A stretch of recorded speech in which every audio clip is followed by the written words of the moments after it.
Okay, we're live. Hello, everyone, and welcome. After a longer than planned break, we are happy to resume our lecture series with a presentation from the director of the Institute for Labor Studies, Arne Kušej, who will, in the next hour or so, delve into the historical context surrounding Petty's notion of political arithmetic, sometimes described as an early form of biopolitics. So during the lecture, you can leave any questions that you might have for Arne in the chat next to the video window. And before I pass on to our guest of honor, a brief note on his biography, and I will keep it short. So besides his activities in the ILS, Arne is finishing his master's degree in philosophy at the Faculty of Arts in Ljubljana and is generally interested in the history of economic thought in the 17th and 18th century, something to keep in mind as he develops his thesis. So I pass the word on to you, Arne. Thank you, Sweet, and hello, everyone.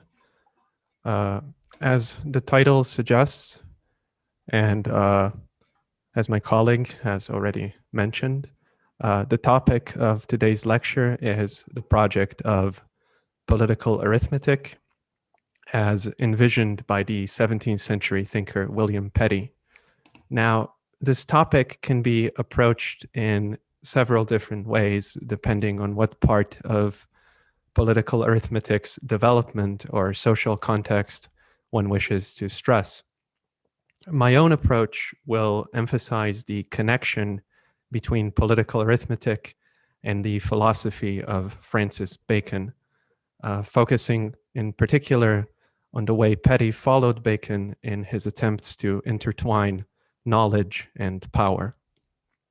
Now, Petty's familiarity with Francis Bacon stemmed mainly from his involvement in the so-called Hartlib Circle, a correspondence network established by the London-based polymath Samuel Hartlib and a number of his associates. In the period from 1630 to 1660, the Hartlib Circle promoted, brought together, and coordinated the work of various inventors and experimentalists with the aim of carrying out the philosophical project outlined earlier in the century by Francis Bacon. Although Bacon's philosophical project involved legal reform and issues of government, Bacon was primarily recognized by members of the Hartlib Circle as being a reformer of natural philosophy. And as a reformer of natural philosophy, Bacon was primarily seen as introducing a new criterion for what counted as true or successful knowledge of nature, a criterion that neither ancient nor scholastic treatments of nature could really appreciate. This new criterion was power. To have a claim to truth, knowledge about nature would have to strengthen man's power over nature. It would have to endow those who possessed it with the power to manipulate nature for human benefit. This is what the members of the Hartlib Circle were fundamentally concerned with. They didn't care for distant contemplation of natural phenomena or for philosophical systems. Instead, they worked at increasing man's power over nature through reform and technological advancement in fields ranging from agriculture to medicine. William Petty, much like many other Hartlibians, was an inventor. He worked on several useful devices, including a furnace that could be used for brewing, baking, and smelting copper, and a device for the setting of corn that would make sowing by hand obsolete by allowing for a better, more economical distribution of seeds.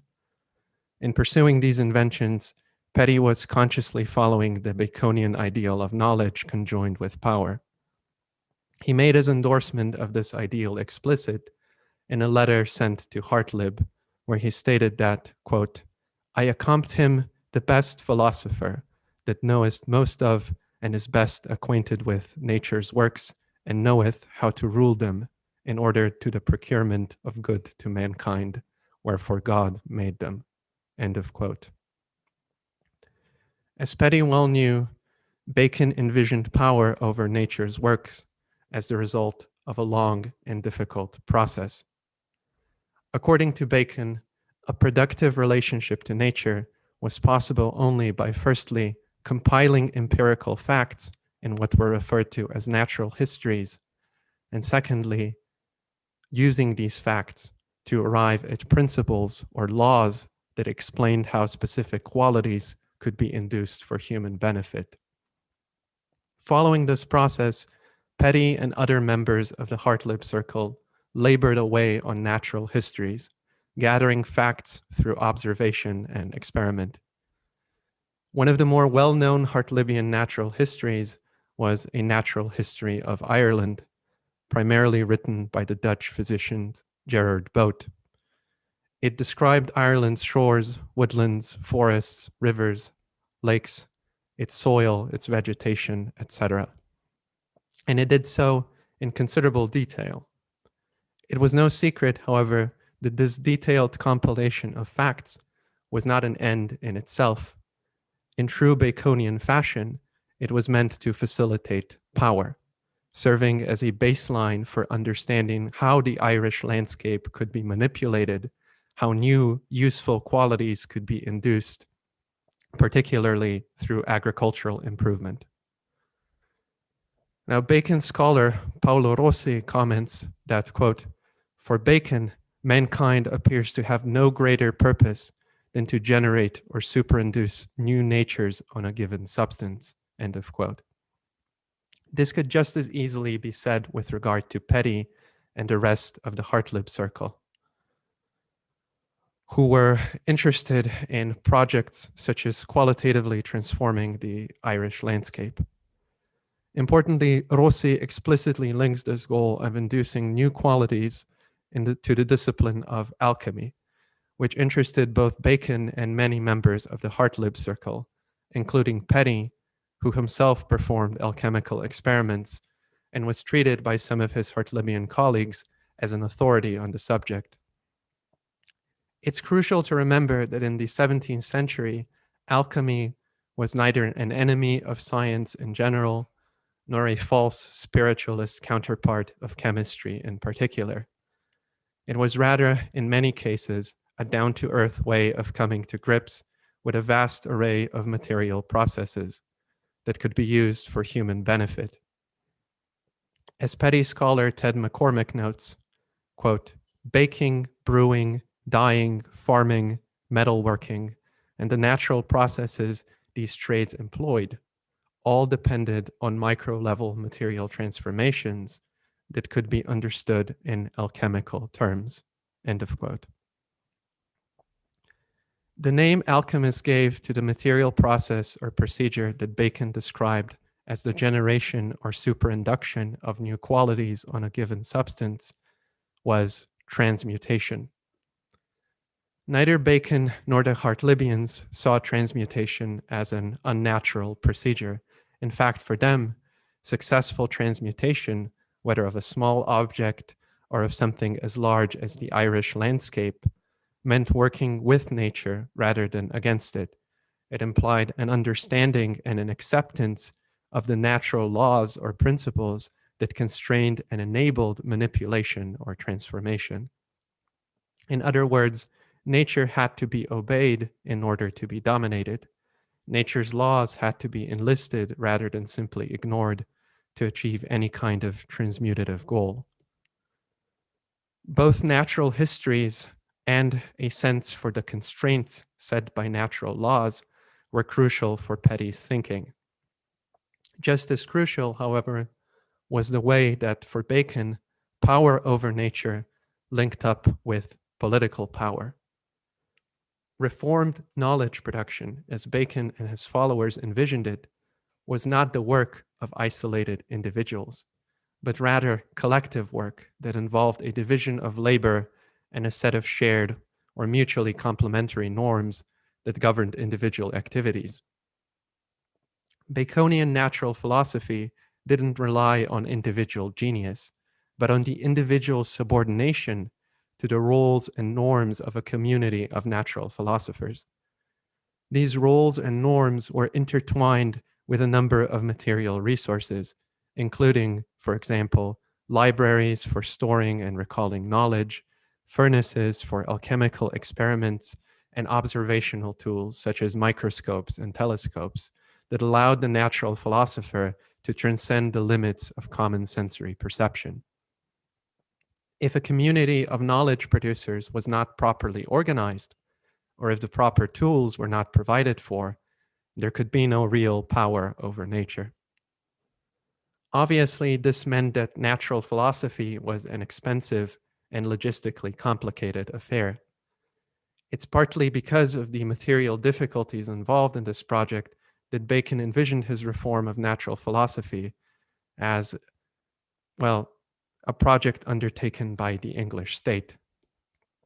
The English state would bring together the material resources and the people required for the advancement of knowledge. In return, the state would gain new ways of improving its lands and its people, as well as new tools for war and imperial expansion. Baconian natural philosophy was thus meant to flow out of the state as well as back into it, ultimately increasing the state's power to manage and conquer. While this synthesis of knowledge and power wasn't realized during Bacon's lifetime, it was partially realized in projects undertaken by members of the Hartlib Circle. The most important of these projects, the one that did most to tie knowledge production to political power, was the so-called Down Survey, which was designed and managed by William Petty. The Down Survey was essentially a state-sponsored attempt at producing a new natural history of Ireland. What made the Down Survey different from the sort of fact-gathering exemplified in traditional Baconian natural histories, including Boat's Natural History of Ireland, was that it involved gathering fairly exact quantitative data in addition to qualitative information. To understand why this data was gathered, we have to briefly turn away from Baconianism and sketch out the colonial history behind the Down Survey. The Down Survey was a crucial part of Oliver Cromwell's retaliation to what was essentially a decade-long Irish uprising against English Protestant settlers. The uprising began with the Ulster Rebellion of 1641, and this event was quickly mythologized as a sort of mass genocide of English Protestants, for which the entire Catholic population of Ireland was said to be more or less responsible. In light of these events, the English state set out not only to crush the Irish rebels, but also to prevent any future uprisings. Already in 1642, the English Parliament passed the so-called Adventurers Act, which promised the transfer of 2.5 million acres of profitable land owned by Irish rebels to English merchants and members of Parliament. In return, these merchants and MPs would provide a loan of £1 million to be used in crushing the Irish rebellion. The English government thus decided that war against the Irish would be funded by colonial settlement, or what ultimately came to be known as the Cromwellian land settlement. In the years immediately following the Adventurers Act, the need for more funds forced Parliament to extend its policy of repaying debts by land seizure to soldiers fighting against Irish rebels. By the time the rebellion was subdued, the English government had racked up more than £2.5 million in debt that was to be repaid in Irish land. In 1652, with the rebellion finally suppressed, the Act for the Settlement of Ireland classified the Irish according to the degree of guilt for the rebellion. This assessment of guilt determined the nature of punishment. Some of the Irish were to be executed or banished, while others were to lose their current estates in return for a smaller portion of land at a location determined by Parliament. In 1653, Parliament decided that the province of Connacht would serve as a sort of Irish reservation, where those merely driven off their current estates would be able to resettle. The main problem that the English government faced had to do with the land itself. In order for the land to be properly distributed among the many soldiers, MPs, and merchants, it had to be assessed with regard to its quality in order to determine whether it was productive or unproductive land. And more importantly, it had to be measured. This is what the Down Survey was meant to accomplish. It set out to map Irish land, both qualitatively and quantitatively, with the ultimate aim of facilitating transplantation. William Petty was the lead architect of the entire operation. Since surveying was to take place on what was essentially a war-ravaged and still fundamentally hostile territory, Petty proposed to use soldiers as surveyors. He believed that the survey required, as he put it, quote, certain persons such as were able to endure travail, ill lodging, and diet, as also heats and colds, being also men of activity that could leap hedge and ditch, and could also ruffle with the several rude persons in the country, from whom they might often expect to be crossed and opposed, end of quote. Generally speaking, Petty had no doubts about the soldiers' intellectual capabilities, believing that many of them could write and read sufficiently for the purposes intended. In any case, the Down Survey embodied the Baconian ideal of collective knowledge production. Petty made the activities of individual soldiers easier and more efficient by introducing a highly articulated division of labor. In addition, Petty made sure that the activities performed by each soldier were, as he put it, managed by full and perfect instructions and by rules and a method whereunto nothing could be added. Petty employed the labor of about 1,000 soldiers, divided into groups that were dispersed around the various Irish provinces. Of course, he didn't send the soldiers out into the field without also giving them the proper equipment. Each group of soldiers was equipped with simple-to-use surveying tools, most notably the so-called Gunter's chain. The Gunter's chain was laid down to provide relatively exact measurements of Irish land, and the quantitative information procured by the use of this chain was written down in what were referred to as field books. So-called reference books, in contrast, were used for qualitative descriptions or assessments of land. As already mentioned, the Down surveys needed to assess the profitability of land, but the reference books also contained other qualitative assessments, such as information about notable, relatively permanent objects and the categorization of land into 6 different types: wood, bog, mountain, arable, meadow, and pasture. In addition to recording qualitative information about land, the reference books, interestingly, also indexed information about Ireland's population, containing the names and the number of each Irish and English family living within the different measured territorial boundaries, within parishes, baronies, towns, and so on. So all of this information was sent to a central base of operations in Dublin, where it was used to draw a set of maps that represented the boundaries and contents of Irish land in an astoundingly accurate manner, especially considering the scope of the operation. In total, Petty's surveyors measured over 2,200,000 acres of land, with over 1,800,000 acres being assessed as profitable land forfeited to English Protestants. The long-term consequences of this qualitative and quantitative mapping were enormous. As Petty scholar Ted McCormick notes, quote, "The Down Survey was the rock upon which successive acts of settlement founded 2 centuries of Protestant ascendancy in Ireland.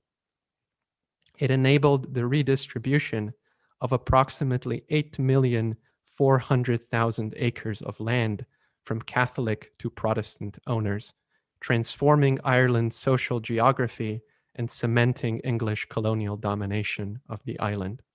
End of quote.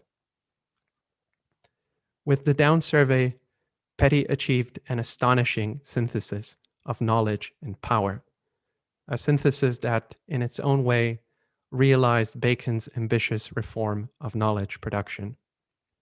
He created a quantitative form of natural history that flowed out of the state and that flowed back into it, giving the English government an unprecedentedly scientific view of Irish land and population, and opening up the possibility of placing even political policy itself on a new scientific footing. Putting political policy on a new scientific footing is perhaps the best way to describe what Petty called political arithmetic, which he began developing in the decades after the Down Survey and the collapse of the Hartlib Circle. While political arithmetic has often been described as an economic theory, this doesn't quite capture the scope or the nature of Petty's project. Political arithmetic can best be described as a science of governing land and population. It was a science meant to provide government with the knowledge required to promote not only economic productivity and wealth, but also political stability. As such, political arithmetic was fully committed to Bacon's reform of knowledge. It was meant to be a tool for manipulation, and its epistemological value depended on whether or not it was capable of endowing its user, which was the state, with the power to produce specific material effects. Petty's project was called political arithmetic because it dealt with numbers, specifically quantitative data about land and population. Arguably, Petty was at least part political arithmetician when surveying Ireland. Much like Bacon saw the production of natural histories as an important part of the overall process of knowledge production, we can understand the sort of data gathering activity performed in the Down Survey as already being part of political arithmetic. However, it's only with Petty's first major published work, a treatise of taxes and contributions, that the policy side of political arithmetic begins to take shape. We can use an example from the treatise to demonstrate how Petty utilizes quantitative data to propose beneficial policies. In the treatise, Petty lists what he calls the public charges of the state, that is, public expenditure on the military, the church, administration, universities, and so on. He then proceeds to show how these costs may be rationally modified or reduced. Take, for example, the public charge in matters of religion, specifically the money spent on Protestant ministers. While Petty believed that ministers were an important part of the social fabric, he also believed that preaching was organized in an inefficient manner, leading to needless expenditure of public resources. Supposing that a single minister could preach to about 1,000 people, Petty recommended the policy that parishes be made bigger and that their number be reduced by half, thereby also reducing by half the number of Protestant ministers. As Petty wrote in the treatise, quote, "If there are in England and Wales but about 5 millions of people, what needs more than 5,000 parishes, whereas there are now near 10,000, end of quote. Petty makes similar cost-cutting proposals with regard to lawyers and physicians. The important thing to note is that in all of these cases, the point is not just to cut costs, but also to maximize benefits, to redirect unproductive parts of the population to productive employments. Petty believed that lawyers, physicians, and Protestant ministers did not constitute productive parts of the population. They were necessary components of a well-functioning society, but they consumed rather than produced public wealth. According to Petty, the only people engaged in productive labor were those working in agriculture and manufacture, and it was to these productive sectors that Petty wanted to transfer much of England's unproductive population. Petty was convinced that England was making poor use of its resources. If England was interested in maximizing its economic power, this poor use of resources had to be remedied through policy, and political arithmetic, with its numerical operations, was designed to assist the English government in choosing the right policies to transform a sterile population into a productive one. Importantly, in trying to determine the right policies, political arithmetic had to understand just how society worked. While Petty only rarely formulated general laws, political arithmetic fundamentally relied on social reality being lawful, in the sense that natural phenomena were lawful. Social reality was seen by Petty as functioning according to its own autonomous logic, which the state needed to take into account. If the state failed to do so, its policies would simply fall flat. They wouldn't get the job done. Consider Petty's treatment of religious toleration. In his book titled Political Arithmetic, Petty tried to show how religious toleration, which was promoted by the Dutch, was smart policy. According to Petty, what the Dutch understood was that religious deviation or heterodoxy represented a natural or necessary phenomenon. Expressing this in numerical terms, Petty said that, quote, "The Dutch believe that if a quarter of the people were heterodox, and that if that whole quarter should by miracle be removed, that within a small time a quarter of the remainder would again become heterodox some way or another, it being natural for men to differ in opinion in matters above sense and reason," end of quote. For Petty, failing to respect this natural necessity could only lead to disastrous results, such as the needless expenditure of state resources on an unproductive clergy that spent its time chasing productive laborers out of the country. In contrast, as the Dutch example showed, taking natural necessity into consideration was conducive to the maximization of wealth and political stability. Recall that respect for natural necessity was part of how Bacon understood the relationship between knowledge and power. In order to produce desired material effects, the Baconian natural philosopher had to arrive at some understanding of what laws guided the production of various material qualities. It was only by using these laws and working through nature rather than against it that the natural philosopher could produce something beneficial. Petty's political arithmetic applied this principle to society, effectively blurring the difference between the social and the natural. To Petty, human beings appeared to be just as lawful and just as manipulable as any other natural phenomenon.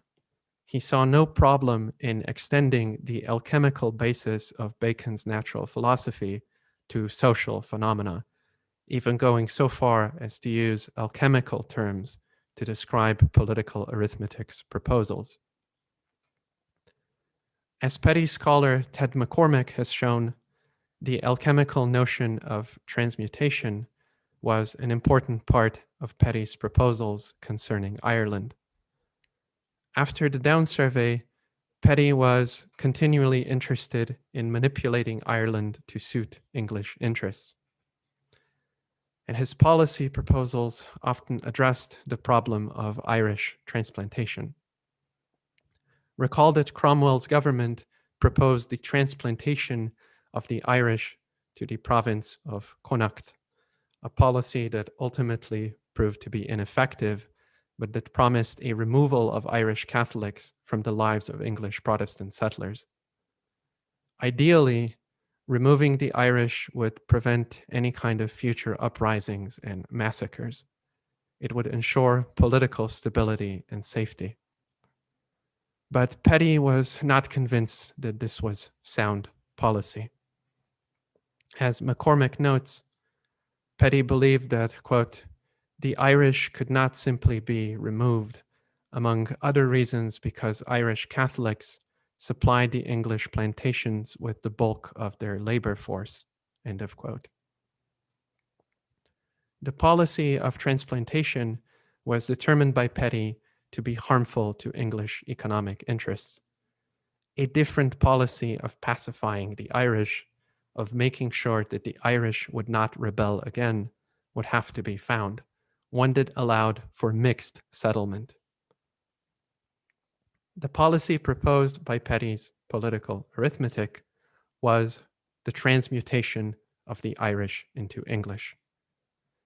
In line with the alchemical ideals of Bacon's natural philosophy, Petty's proposal was to superimpose or generate new qualities on given substances, the given substances in this case being the Irish, and the new qualities being those pertaining to Englishness. With the help of political arithmetic, the Irish would be endowed with English culture, that is, with the English language and with English manners. By receiving these qualities, the Irish would effectively become English.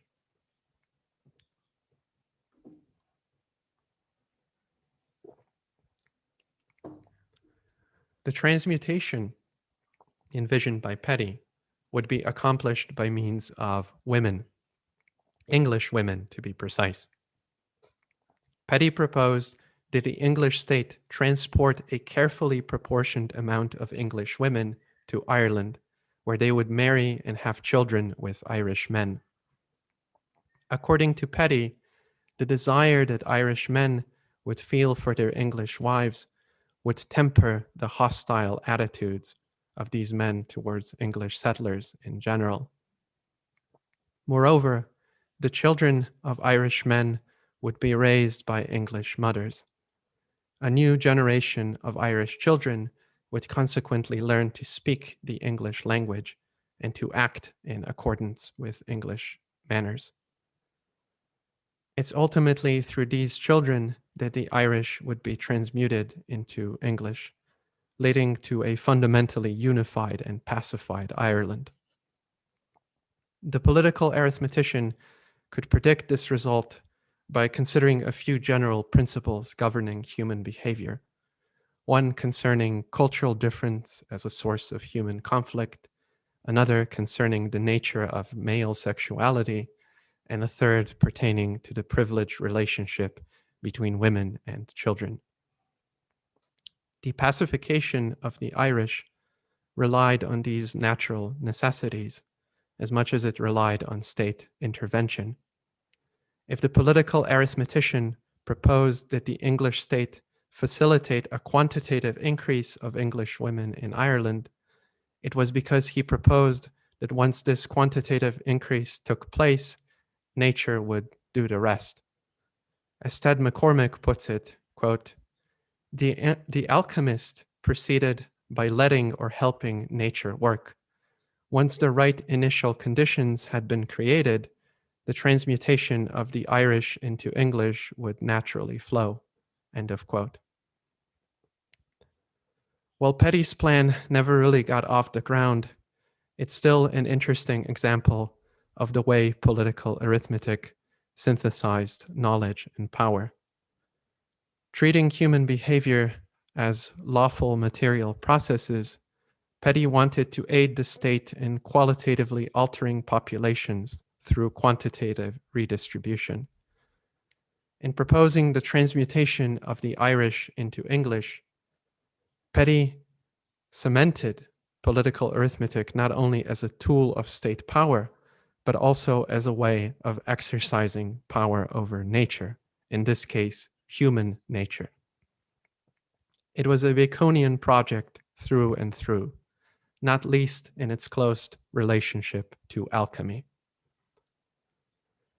As a final note, and this is where I finish, I'd like to add that Petty's alchemically inspired social engineering schemes didn't end with Ireland, but extended also to England's American colonies.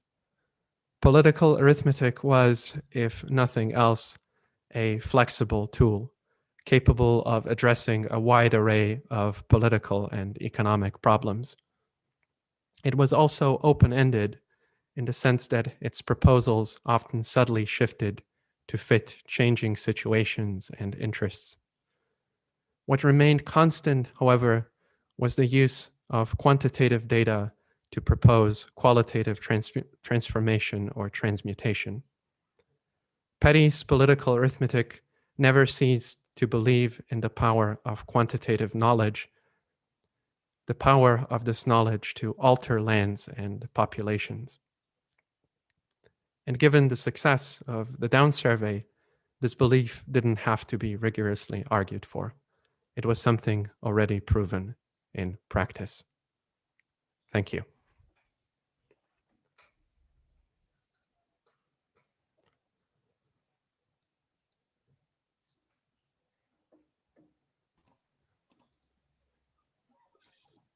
Thank you, Arne.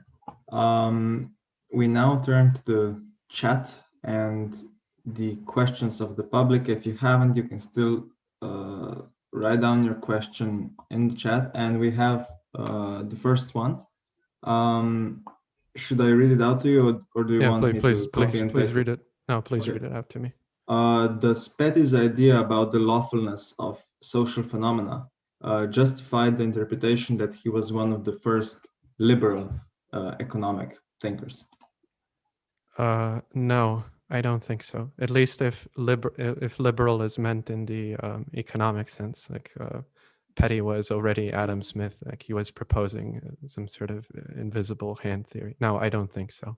Petty was, I think, well, there is some truth to the idea that Petty introduced certain ideas about labor, and that he can be treated as an economist that that in a certain sense anticipates Marx, of course, in a very rough sense. I do think that Petty was nonetheless a mercantilist. He was very much, he very much wrote in the tradition of Thomas Mann, even going so far as to argue for the sort of balance of trade theory that mercantilists usually argued for. So no, I don't think Petty was a liberal economist or a liberal in any sense.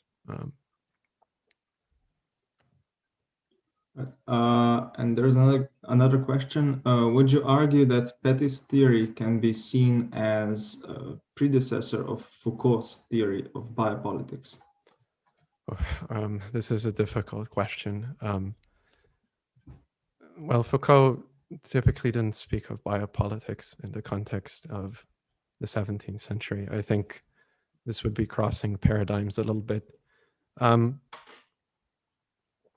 I do think, yeah, it is a precedent in the sense that it is about manipulating populations.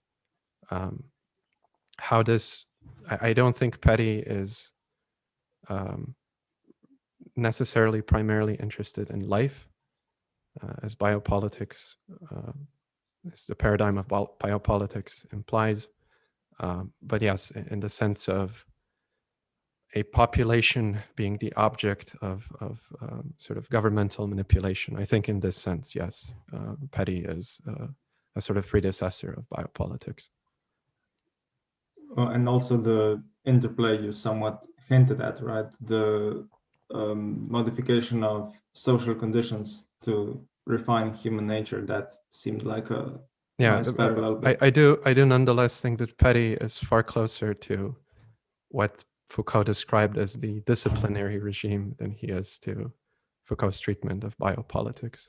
There's a lot of passages in Petty which I think could be used as great examples of what Foucault meant by disciplinary regimes. Even there's a passage in Treatise of Taxes and Contributions about sort of disciplining the laborer to be ready for labor even when he is not laboring by doing essentially meaningless activity, to sort of enable kind of boosts in productivity when these can be done or managed. So yeah, I think Petty is more, he's sort of a strange figure. He can be treated in sort of biopolitical terms. There's also parts of him that I think can fit into sort of Foucault's thinking about sort of discipline. I don't think he's easily couched in any of those paradigms. He sort of has to be treated on his own terms, so to speak. Okay, there's 2 more questions. One is, could you tell us more about the connection between Bacon's natural philosophy and Petty's political economy? Difficult question. Well, I think the relationship is mostly one pertains to sort of the gathering of data. As I said, Petty essentially wished to extend or improve what Bacon referred to as natural histories, this kind of data gathering enterprise. The down survey was an example of this. It essentially functioned as a kind of quantitative fact gathering operation, which then facilitated manipulation. But I think the most important sort of relationship is the alchemical one, right? It's Petty using sort of alchemy as a way to understand social engineering, essentially. This is the sort of main connection between Bacon and Petty that I see, and that McCormick also sort of describes in a more detailed way in his book. Okay, and the other one is another broad one and quite difficult. Can you tell something more about the epistemology of Petty's theory? You argued that for Petty, there is no distinction between the natural laws and social laws. So can the latter be fully reduced to the former? I think in Petty's case, yes. I don't think there's anything in Petty that indicates that this can't be done. At least I wasn't able to find it. There's even ways in which Petty's social thinking sort of affects his the sort of the kind of alchemical speculations that you can find in some of his manuscripts about sort of the interaction of atoms and so on. This is an interesting thing that McCormick notes in his book. There's this strange theory in one of Petty's later manuscripts about kind of sexed atoms, of atoms that kind of behave like sort of male and female sexual relationships. So it wasn't only that Petty was applying sort of natural philosophical terms to social theory or social thought. He was also sort of bringing social thought back into natural philosophy or thinking about nature. So yes, I do think that the two are completely intertwined and in fact indistinguishable in Petty's thought. Did the idea of importing English women to Ireland ever come close to realization? No, it never did. That's the simple answer. Most of Petty's policy proposals were never realized. The down survey was Petty's most successful project. the rest was mostly a failure. Even his inventions never really got off the ground.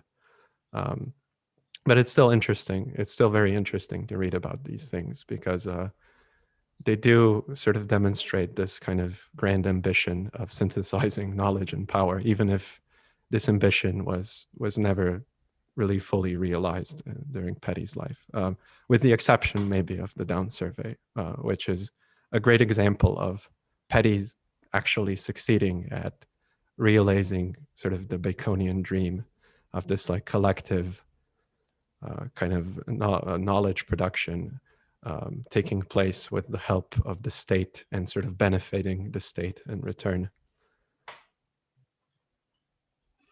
Right. So as you mentioned, in Ireland, the alternative proposal prevailed, right? So the transplantation of the Catholic population and the colonization by the Protestants. Yeah, that prevailed. Transplantation to Connacht was a bit of a failure, though. It never really functioned the way Cromwell predicted. But nonetheless, sort of the overall effect of the Down Survey, or the long-term effect, I should say, was nonetheless devastating for the Irish. As I mentioned, I think 8,400,000 acres of Irish land was sort of in the years following the Down Survey transplanted from Irish Catholics to English Protestants. In the absence of any further questions, I think that I would pose one, if you don't mind. Okay, sure. How far can we see in Petty's ideas a certain pattern of policies, or at least considerations of policies, that would later form the basis of English colonial conquest? So in other words, how far is Ireland as a terrain a colonial situation, and how far are the ideas surrounding its colonization transferable or relatable to later periods? This is a really difficult question. Unfortunately, I'm not an expert on colonial history in any sense, so I don't think I can answer this question, unfortunately. I think sort of in absence of me answering this question, I'd like to make a comment that I think political arithmetic, more than sort of representing a kind of anticipation of later colonial policy and so on, I think it provides a good model through which to study even today's economic theory. I think economic theory is often seen as this,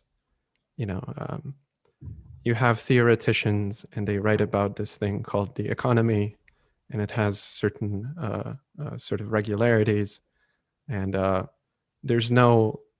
it's sort of divorced from government. I think something that has to be sort of noted about the economy, it is the knowledge of government, essentially. Foucault knew this as well. And I think Petty's political arithmetic sort of sets up something like what economics would come to represent in sort of the 19th century and the 20th century, and even today. Maybe this is a bit anachronistic. There's certainly significant differences between Petty's political arithmetic and later projects. But in this very specific sense, I think Petty's ambition to create a science of policy, or a science of